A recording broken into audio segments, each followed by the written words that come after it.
നമസ്കാരം. വെറുപ്പിൻ്റെയും അവഗണനയുടെയും വേദന എൻ്റെ കലാജീവിതത്തിൽ ഒത്തിരി അനുഭവിച്ചിട്ടുള്ളതാണ്. നമ്മൾ പുറമേ നിന്ന് കാണുന്നത് പോലെയല്ല ലോകം. ഞാനൊക്കെ വിട്ടുകൊടുക്കാതെ പോരാടിയാണ് ഇവിടെ വരെ എത്തിയത്.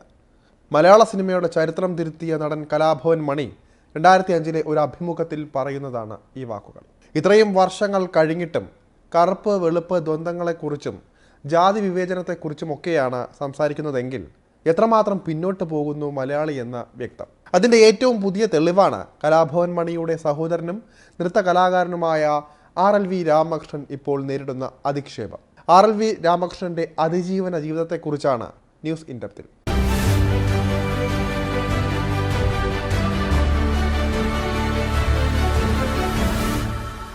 കുറച്ച് ദിവസങ്ങൾക്ക് മുൻപാണ് ജാസി ഗിഫ്റ്റ് എന്ന പാട്ടുകാരൻ വേദിയിൽ അപമാനിക്കപ്പെട്ടത്. കോളേജിലേക്ക് ക്ഷണിച്ചു വരുത്തിയ ജാസി ഗിഫ്റ്റിന്റെ കയ്യിൽ നിന്നും പ്രിൻസിപ്പൽ ബലമായി മയക്ക് പിടിച്ചു വാങ്ങിയത് വിവാദമായിരുന്നു. ജാസിക്ക് പകരം ചിത്രയിൽ നിന്നോ MG ശ്രീകുമാറിൽ നിന്നോ ഇത്തരത്തിൽ മയക്ക് തട്ടിപ്പറിക്കുമോ എന്നായിരുന്നു സോഷ്യൽ മീഡിയ ചോദിച്ചത്. കലാകാരന്മാരോട് സമൂഹം പുലർത്തുന്ന വ്യത്യസ്ത മനോഭാവങ്ങൾ ഈ സംഭവം തുറന്നു കാണിച്ചു. ജാസി ഗിഫ്റ്റ് അപമാനിക്കപ്പെട്ട് ആഴ്ച പോലും തികയും മുൻപെയാണ് നൃത്തകലയിൽ ഒറ്റയ്ക്ക് പോരാട്ടം നടത്തി മുന്നോട്ട് വന്ന RLV രാമകൃഷ്ണനും അധിക്ഷേപത്തിന് ഇരയായത്. നൃത്തകലാകാരിയായ കലാമണ്ഡലം സത്യഭാമയാണ് വിവാദ നായിക. കറുത്തവർക്ക് കളിക്കാനുള്ളതല്ല മോഹിനിയാട്ടമെന്നും വെളുത്ത സുന്ദരികളാണ് മോഹിനിയായി ആടേണ്ടതെന്നും കറുത്തവർ ആടുന്നത് അരോചകമാണെന്നും ഒക്കെയായിരുന്നു സത്യഭാമയുടെ ആക്ഷേപം. ശേഷം മാധ്യമങ്ങൾക്ക് കൊടുത്ത വിശദീകരണത്തിലും തൻ്റെ വംശീയ പരാമർശത്തിൽ ഉറച്ചു നിന്നു ഇവർ. സത്യഭാമയുടെ ആരോപണം തനിക്കെതിരെയാണെന്ന് പറഞ്ഞ RLV രാമകൃഷ്ണൻ തന്നെയാണ് രംഗത്തെത്തിയത്. കലാമണ്ഡലം എന്ന അതുല്യ നാമം പേരോട് ചേർത്ത ഒരു കലാകാരി വീണ്ടും വീണ്ടും അധിക്ഷേപിച്ചു കൊണ്ടിരിക്കുകയാണ്. തനിക്ക് കാക്കയുടെ നിറമാണ് എന്നും തന്നെ കണ്ടാൽ പെറ്റ തള്ള പോലും സഹിക്കില്ല എന്നും ഇവർ പറഞ്ഞു. ഇതാദ്യമായല്ല കലാമണ്ഡലം സത്യഭാമ തന്നെ അധിക്ഷേപിക്കുന്നത്. താൻ മോഹിനിയാട്ട രംഗത്ത് നിലകൊള്ളുന്നതും മോഹിനിയാട്ടത്തിൽ PhD എടുക്കുന്നതും ഇവർക്ക് താല്പര്യമില്ലായിരുന്നു. ഇങ്ങനെയുള്ള വ്യക്തികൾ കാരണം ഒരു പട്ടികജാതി കലാകാരന് നൃത്തരംഗത്ത് പിടിച്ചു നിൽക്കാൻ പറ്റാത്ത സാഹചര്യമാണ് ഇന്നുള്ളത് എന്ന് അദ്ദേഹം പ്രതികരിക്കുകയുണ്ടായി. സത്യഭാമയുടെ വിവാദ പരാമർശത്തെ എതിർത്ത് കലാരംഗത്തു നിന്നും പൊതുരംഗത്തു നിന്നും രാഷ്ട്രീയ രംഗത്തു നിന്നും നിരവധി ആളുകൾ രംഗത്തെത്തിയിട്ടുണ്ട്. ഫലത്തിൽ രാമകൃഷ്ണനുള്ള പിന്തുണ ഈ സംഭവത്തോടെ കൂടുകയാണ് ചെയ്തത്.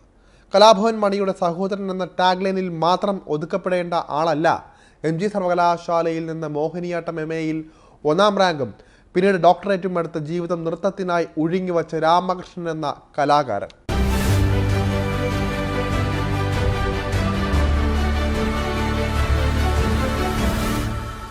തൃശൂർ ജില്ലയിലെ ചാലക്കുടി താലൂക്കിലെ ചേനത്തുനാട് പഞ്ചായത്തിൽ കുന്നിശ്ശേരി വീട്ടിൽ പരേതരായ രാമൻ്റെയും അമ്മിണിയുടെയും 7 മക്കളിൽ ഇളയവനാണ് രാമകൃഷ്ണൻ.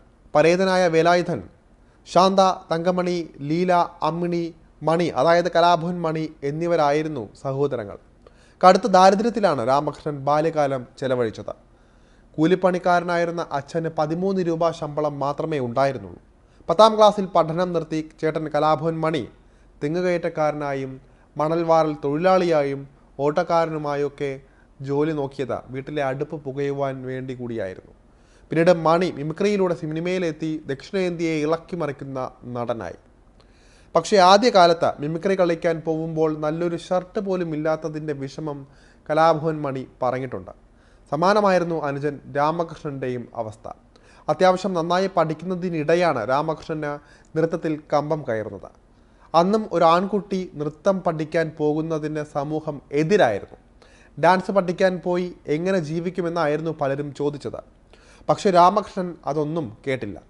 അങ്ങനെ 1996 അദ്ദേഹം തൃപ്പൂണിത്തറയിലെ വിഖ്യാതമായ ദക്ഷിണേന്ത്യയിലെ ശാന്തിനികേതൻ എന്നറിയപ്പെടുന്ന RLV college of music and fine ആർട്സിൽ 4 വർഷത്തെ ഡിപ്ലോമയ്ക്ക് ചേരുന്നത്. സത്യത്തിൽ ഭരതനാട്യത്തിന് അഡ്മിഷൻ കിട്ടാനാണ് രാമകൃഷ്ണൻ RLVയിൽ എത്തിയത്. അവിടെ എത്തിയപ്പോഴാണ് ഭരതനാട്യത്തിൽ ഒഴിവില്ല എന്നറിയുന്നത്. അങ്ങനെയാണ് മോഹിനിയാട്ടം എടുത്തത്.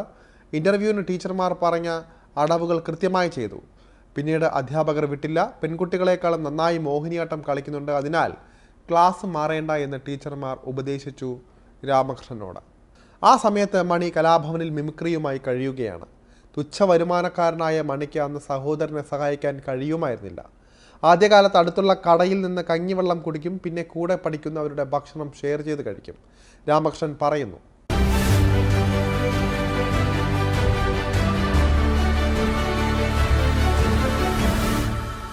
തൻ്റേത് ശരിക്കും തൊഴിലധിഷ്ഠിത വിദ്യാഭ്യാസം ആയിരുന്നുവെന്ന് അദ്ദേഹം പറയുന്നുണ്ട്. കാരണം പഠിച്ചുകൊണ്ടിരിക്കെ സ്വന്തം ചിലവ് കണ്ടെത്തിയത് ട്യൂഷൻ എടുത്താണ്. ശനി ഞായർ ദിവസങ്ങളിൽ വീടുകളിൽ കയറി ട്യൂഷൻ എടുക്കും. അങ്ങനെ കഷ്ടപ്പെട്ട് പഠിച്ചാണ് 4 വർഷത്തെ ഡിപ്ലോമ എടുത്തത്.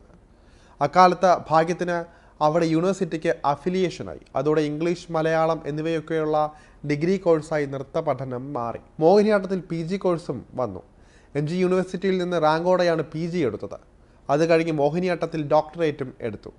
തൻ്റെ ജീവിതത്തിലെ ഒരിക്കലും മറക്കാനാകാത്ത ഒരു സംഭവം 2002 MG യൂണിവേഴ്സിറ്റി കലോത്സവമാണെന്ന് രാമകൃഷ്ണൻ പറയാറുണ്ട്. അന്ന് 5 ഇനങ്ങൾക്കാണ് പേര് കൊടുത്തത്. പക്ഷേ കയ്യിൽ കാശില്ല. അപ്പോഴേക്കും കലാഭവൻ മണി അറിയപ്പെടുന്ന താരമായി വളർന്നിരുന്നു. മത്സരത്തിന് പോകാനായി രാമകൃഷ്ണൻ കാശ് ചോദിച്ചെങ്കിലും മണി കുറച്ച് പൈസയാണ് നൽകിയത്. കല മത്സരിക്കാനുള്ളതല്ല എന്നതാണ് മണിയുടെ നിലപാട്. പക്ഷേ രാമകൃഷ്ണൻ അടങ്ങിയില്ല. മണി തനിക്ക് വാങ്ങിത്തന്ന കൈച്ചെയിൻ വിറ്റിട്ട് അയാൾ പണം കണ്ടെത്തി. 1-ാം ദിവസം തന്നെ വാർത്ത വന്നു, കലാഭവൻ മണിയുടെ അനുജൻ പെൺകുട്ടികളെ പിന്തള്ളി ഭരതനാട്യത്തിൽ 1ാമത്. അടുത്ത ദിവസം കുച്ചിപ്പുടിയിലും 1ാം സ്ഥാനം. അപ്പോഴും വാർത്ത കലാഭവൻ മണിയുടെ അനുജനെന്ന്. അവസാന ദിവസം കലാപ്രതിഭയും രാമകൃഷ്ണന് തന്നെ. അപ്പോൾ വന്ന ഒരു പത്രവാർത്തയുടെ തലക്കെട്ട് ഇങ്ങനെയായിരുന്നു: ചിരിയുടെ അനുജൻ, ചിലങ്കയുടെ തോഴൻ എന്ന്. അന്ന് മറ്റു കുട്ടികളെപ്പോലെ ഒരു സൗകര്യവും രാമകൃഷ്ണന് ഉണ്ടായിരുന്നില്ല. മറ്റു കുട്ടികൾക്കൊക്കെ രക്ഷിതാക്കൾ കാപ്പിയും ചായയും ഒക്കെ വാങ്ങിക്കൊടുക്കുമ്പോൾ തനിക്ക് ആരും ഉണ്ടായിരുന്നില്ല. വേദിയിൽ നിന്ന് വേദിയിലേക്ക് അവർ കാറിൽ പോവുകയാണ്. താൻ വെയിലത്ത് ഓടുകയും ചെയ്യും. കലോത്സവത്തിൻ്റെ അവസാന ദിവസം നടൻ മുരളിയാണ് മുഖ്യാതിഥി. ആ സമയത്താണ് പുറത്ത് വലിയ ഒരു ആരവം കേട്ടത്. കാര്യമായ ആരോ വരുന്നുവെന്ന് മനസ്സിലായി. അദ്ദേഹം കരുമാടിക്കുട്ടൻ സിനിമയുടെ ഭാഗമായ പ്രദേശത്ത് തന്നെ ഉണ്ടായിരുന്നു. മണി മുരളിയോട് ചോദിച്ചു, കലാപ്രതിഭയ്ക്കുള്ള സമ്മാനം ഞാൻ കൊടുത്തോട്ടെ എന്ന്. അദ്ദേഹം സമ്മതിച്ചു. തുടർന്ന് വികാരനിർഭരമായ ഒരു പ്രസംഗമാണ് മണിച്ചേട്ടൻ നടത്തിയത്. ഞാൻ എൻ്റെ അനുജന് അവൻ ചോദിച്ച പൈസ കൊടുക്കാതെയാണ് ഈ വേദിയിലേക്ക് പറഞ്ഞയച്ചത്. അത് അവൻ കഷ്ടതകൾ അറിയാനും അതുവഴി വാശി കൂടാനുമാണ്. എല്ലാ സാമ്പത്തികവും നമ്മുടെ കയ്യിലിരിക്കുമ്പോൾ സമ്മാനം നേടാമെന്ന ത്വര നമുക്കുണ്ടാകില്ല. കഷ്ടപ്പാടിൻ്റെ വില അറിഞ്ഞാലാണ് അതിൻ്റെ മൂല്യം. ഞാൻ വളർന്നു വന്നത് അതുപോലെയാണ്. അതുപോലെ തന്നെ അവനും വളരട്ടെ എന്നായിരുന്നു എൻ്റെ മനസ്സിൽ. പക്ഷേ അവൻ എന്നോട് മധുര പ്രതികാരം വീട്ടി. ഓരോ ദിവസവും പത്രമെടുക്കുമ്പോൾ അവൻ്റെ പേരല്ല എൻ്റെ പേരാണ് വന്നത്. ഈ കലാപ്രതിഭ പട്ടം എനിക്ക് കിട്ടിയതുപോലെയാണ്. ഇങ്ങനെ പറഞ്ഞ് ചേട്ടൻ വികാരധീനനായി എന്നെ കെട്ടിപ്പിടിച്ച് മുത്തം തന്നാണ് സമ്മാനം നൽകിയത്. രാമകൃഷ്ണൻ ഓർക്കുന്നു.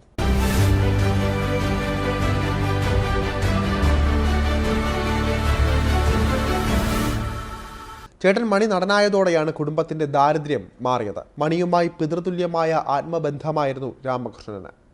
അധികം അഭിനന്ദിച്ച് സംസാരിക്കുന്ന സ്വഭാവം അദ്ദേഹത്തിനില്ല. തൻ്റെ നേട്ടങ്ങൾ കാണുമ്പോൾ കെട്ടിപ്പിടിച്ച് ഉമ്മ തരും. അപ്പോഴേക്കും കണ്ണു നിറങ്ങിയിരിക്കും. എവിടെയും രാമകൃഷ്ണൻ്റെ പേരിനോടൊപ്പം ക്വാട്ട് ചെയ്യപ്പെടുന്നത് മണിയുടെ പേര് കൂടിയായിരുന്നു. അതുകൊണ്ട് തന്നെ അദ്ദേഹത്തിന് താങ്ങാവുന്നതിലും അപ്പുറമായിരുന്നു കലാഭവൻ മണിയുടെ അകാലത്തിലുള്ള മരണം. മണിയുടെ മരണത്തിൽ ദുരൂഹതയുണ്ടെന്ന് ആരോപിച്ച് ആദ്യം രംഗത്തെത്തിയത് രാമകൃഷ്ണനായിരുന്നു. രാസപരിശോധനയിൽ മീഥൈൽ ആൽക്കഹോളിൻ്റെ അംശം കണ്ടെത്തിയതോടെ പ്രശ്നം സങ്കീർണമായി. ഇതിൽ CBI അന്വേഷണം വരെ ആവശ്യപ്പെട്ട് നിരന്തരം പൊരുതിയതും രാമകൃഷ്ണനായിരുന്നു. അതുകൊണ്ട് തന്നെ മണിയുടെ സിനിമാ സുഹൃത്തുക്കൾ വരെ രാമകൃഷ്ണന് എതിരായി. പക്ഷേ സഹോദരൻ്റെ മരണത്തിൻ്റെ ദുരൂഹത നീക്കാൻ അദ്ദേഹം നിരന്തരം പോരാടി. പക്ഷേ ലിവർ സിറോസിസ് ആയിരുന്നു മണിയുടെ മരണത്തിൻ്റെ യഥാർത്ഥ കാരണം. അന്ന് അന്വേഷണ ഉദ്യോഗസ്ഥനായ PN ഉണ്ണിരാജൻ IPS സഫാരി ചാനലിന് നൽകിയ അഭിമുഖത്തിൽ മണിയുടെ മരണകാരണം കൃത്യമായി പറഞ്ഞിരുന്നു. ഒരു ദിവസം 13 ബിയർ വരെയാണ് മണി കഴിച്ചിരുന്നത്. മണി ഡയബറ്റീസിന് വേണ്ടി കഴിക്കുന്ന ടാബ്ലറ്റിനൊപ്പം മദ്യം കഴിക്കാൻ പാടില്ലായിരുന്നു. അങ്ങനെ ചെയ്താൽ ഇവ തമ്മിൽ രാസപ്രക്രിയ ഉണ്ടായി ശരീരത്തെ ദോഷകരമായി ബാധിക്കും. മരണ ദിവസം രാവിലെയും മണി ഈ ടാബ്ലറ്റ് കഴിച്ചിരുന്നു. 4-5 വർഷം മുൻപ് ഡോക്ടർ എഴുതി തന്ന മരുന്ന് തുടർച്ചയായി ഉപയോഗിക്കുകയായിരുന്നു. രക്തം ഛർദ്ദിച്ചിട്ടും മണി ബിയർ കഴിക്കും. മരിക്കുന്നതിൻ്റെ തലേ ദിവസവും 12 കുപ്പി ബിയർ കുടിച്ചിരുന്നു. ബിയറിൽ മീഥൈൽ ആൽക്കഹോളിൻ്റെ ചെറിയ അംശം ഉണ്ടെന്നുള്ളത് സത്യമാണ്. പക്ഷേ ഒരുപാട് ബിയർ കഴിക്കുമ്പോൾ മീഥൈൽ ആൽക്കഹോളിൻ്റെ അളവ് കൂടും.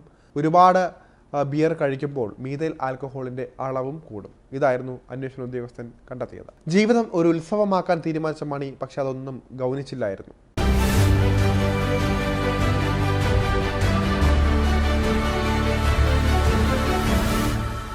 മണിയുടെ മരണശേഷവും അദ്ദേഹത്തിൻ്റെ ഓർമ്മകൾ നിലനിർത്താനുള്ള ശ്രമങ്ങളുമായി രാമകൃഷ്ണൻ ഏറെ ശ്രമം നടത്തി. ചാലക്കുടിയിൽ സർക്കാർ പ്രഖ്യാപിച്ച കലാഭവൻ മണി സ്മാരകം വൈകുന്നതിൽ അദ്ദേഹം പ്രതിഷേധിച്ചിരുന്നു. കലാഭവൻ മണിയുടെ സ്മാരകത്തിനായി വിവിധ ബജറ്റുകളിൽ 3 കോടി രൂപ വകയിരുത്തിയിട്ടും ഒന്നും നടന്നില്ല.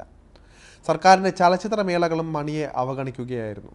മണിയോട് ഫോക്ലോർ അക്കാദമി വിവേചനം കാണിക്കുന്നു, സ്മാരകം വരാതിരിക്കാൻ ആരൊക്കെയോ പ്രവർത്തിക്കുന്നതായി സംശയമുണ്ട്. RLV രാമകൃഷ്ണൻ പറയുന്നത് ഇങ്ങനെയാണ്.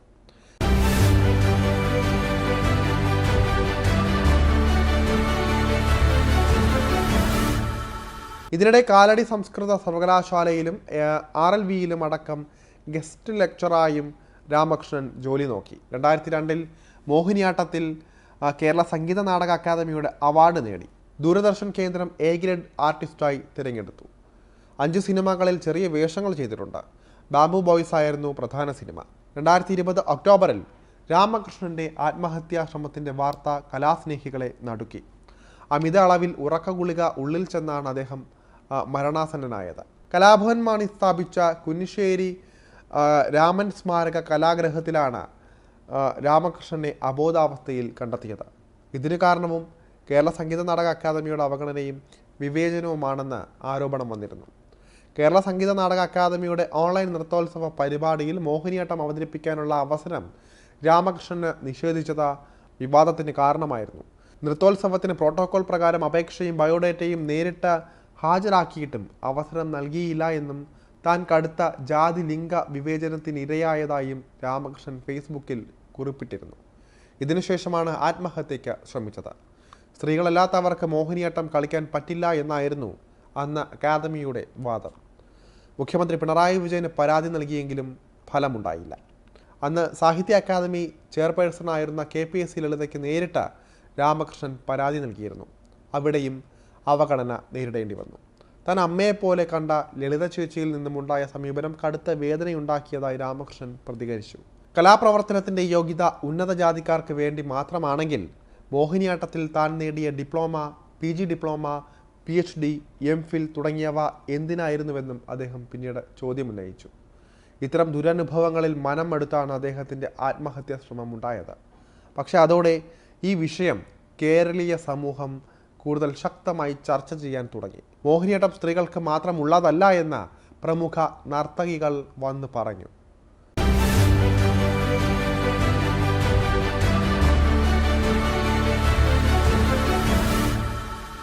ഒരു ദേശീയ സെമിനാർ നടന്നുകൊണ്ടിരിക്കെ അന്ന് സാഹിത്യ അക്കാദമിയുടെ ഭരണസമിതി അംഗമായ ഡോക്ടർ ഗ്രാമപ്രകാശ് സ്ത്രീകളുടെ കലയാണ് മോഹിനിയാട്ടമെന്നും അത് ചർച്ച ചെയ്യുന്ന വേദിയിൽ എന്താണ് കാര്യമെന്നും ചോദിച്ച് ഇറക്കി വിട്ടിരുന്നു രാമകൃഷ്ണനെ. അതിനെതിരെയും രാമകൃഷ്ണൻ രംഗത്തെത്തിയിരുന്നു. ഇതിൻ്റെയൊക്കെ തുടർച്ചയായാണ് ഇപ്പോൾ രാമകൃഷ്ണന് കലാമണ്ഡലം സത്യഭാമയിൽ നിന്നുണ്ടായ അധിക്ഷേപം. ഇതോടെ മോഹിനിയാട്ടത്തിലടക്കം പുരുഷന്മാർ തന്നെ വന്നാൽ എന്താണ് കുഴപ്പമെന്ന ചർച്ച സജീവമായിരിക്കുകയാണ്. അവിടെയും ഡോക്ടർ നീന പ്രസാദും മേതിൽ ദേവിക അടക്കമുള്ള പ്രമുഖരുടെ പിന്തുണയും രാമകൃഷ്ണന് കിട്ടി. സ്ത്രീകൾ മാത്രമേ മോഹിനിയാട്ടം കളിക്കാവൂ എന്ന ലിഖിതമായ നിയമമൊന്നുമില്ല, കീഴ്വഴക്കം മാത്രമാണുള്ളത്. അത് മാറ്റാവുന്നതേ ഉള്ളൂവെന്നും അവർ ശക്തമായി വാദിച്ചു.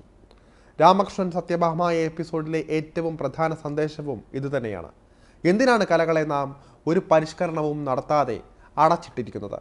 സോഷ്യൽ മീഡിയ ചോദിക്കുന്നത് പോലെ രാമകൃഷ്ണൻ കാൽ കവച്ചു വച്ച് നൃത്തം ചെയ്താൽ ആകാശമിടിഞ്ഞു പോകുമോ?